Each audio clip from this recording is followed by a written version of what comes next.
Como a Mônica traz um levantamento com números preocupantes, porque os brasileiros estão entre os povos que menos confiam nas Forças Armadas. Conta pra gente, Mônica, bom dia. Olá, Megali, bom dia a todos. Pois é, uma notícia triste para o nosso país, né? Os brasileiros, como você disse, estão entre os que menos confiam em suas forças armadas quando comparados com habitantes de outros países. Megali, a revelação é da edição de 2022 da pesquisa Ipsos, Confiabilidade Global, uma pesquisa tradicional que é feita todos os anos em vários países. Nesse ano ela foi realizada em 28 países entre maio e junho, e os resultados estão saindo agora.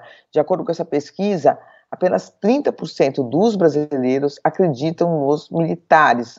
O índice é igual ao atingido entre poloneses, tá? E só não é mais baixo do que os verificados entre colombianos. 29% dos colombianos acreditam nas suas forças armadas. A gente sabe a história da Colômbia, né? Todos os traumas pelos quais a Colômbia passou nessas últimas décadas. Tem 29%, então é quase igual ao índice do Brasil.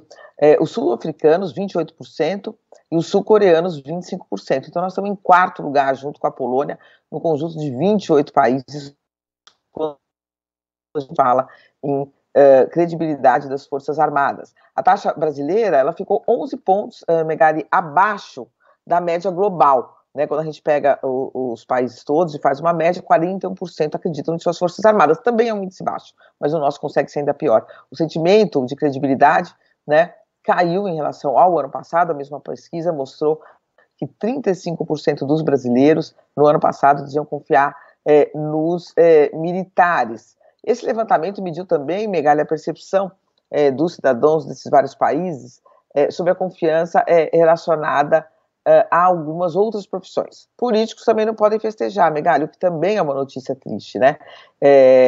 Eles não são vistos com bons olhos por 76% dos brasileiros, né, que dizem não acreditar nos políticos do país. Né? Em seguida, estão ministros do governo, banqueiros também, 64% e 53%, respectivamente. Ainda assim, um índice de confiabilidade bem maior, né, do que o dos militares.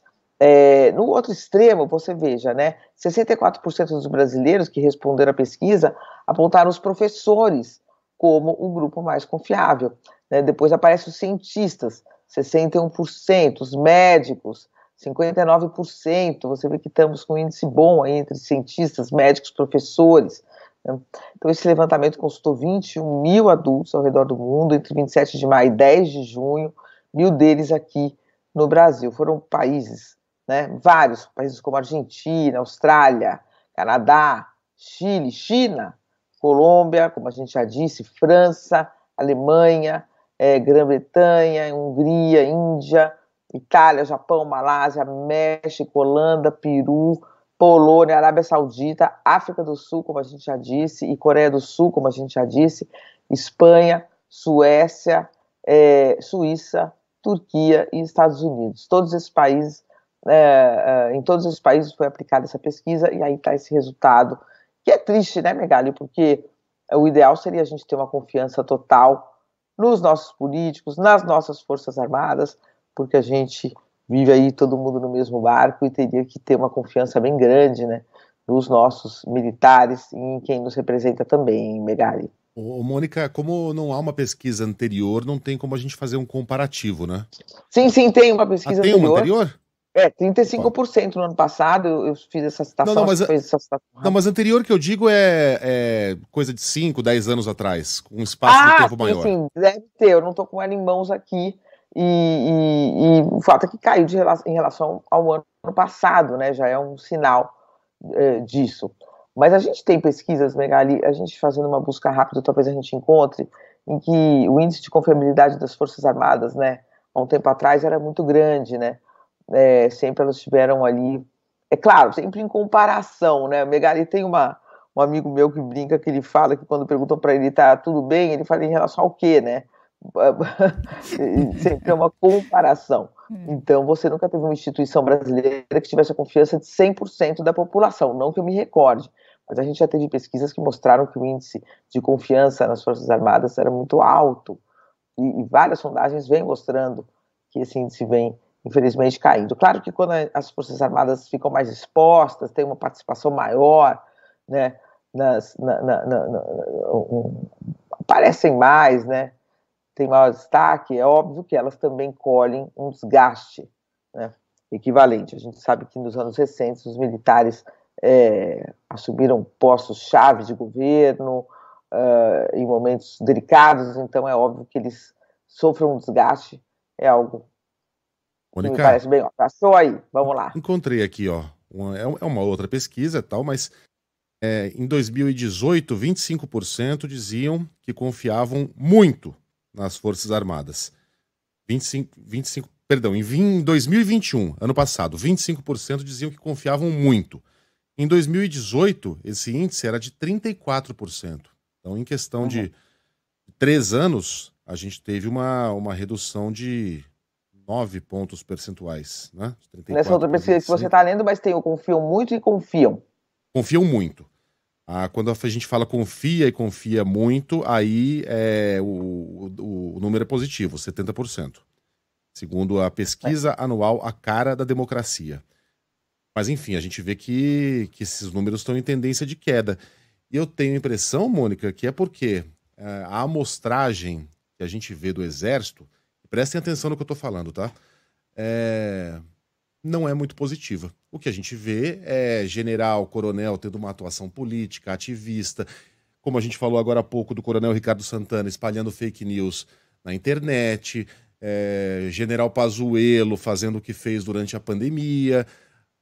Eu desafio aqui o nosso ouvinte a citar o nome de algum general que tenha tido uma atuação pública nos últimos 20 anos antes do governo do Bolsonaro.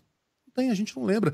A gente lembra do general Heleno, porque ele liderou uma missão de paz no Haiti, mas em geral os generais ficaram uma boa imagem. Ficaram com uma ótima imagem. Na época, uma missão de paz no Haiti, né? Sim, foi inclusive algo que ajudou o brasileiro a se reaproximar, inclusive os brasileiros mais à esquerda, de se reaproximarem das Forças Armadas, né? Lula era muito próximo das Forças Armadas. Investiu bastante na compra de equipamentos e isso tudo tem sido jogado por água abaixo, por quê? Por essa atuação pública. Era o Geisel que falava, tá? Ex-presidente do Brasil, general, militar, não sou eu. Era ele que falava que general que a imprensa não sabe o nome, provavelmente é um bom general.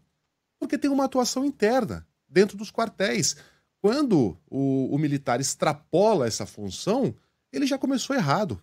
E aí, geralmente, a amostra que a gente vê, como ele cometeu esse erro original, esse erro de princípio, costuma ser muito ruim. Né? E é o que a gente está vendo agora. O que a gente está tendo como exemplo dos quartéis é muito ruim.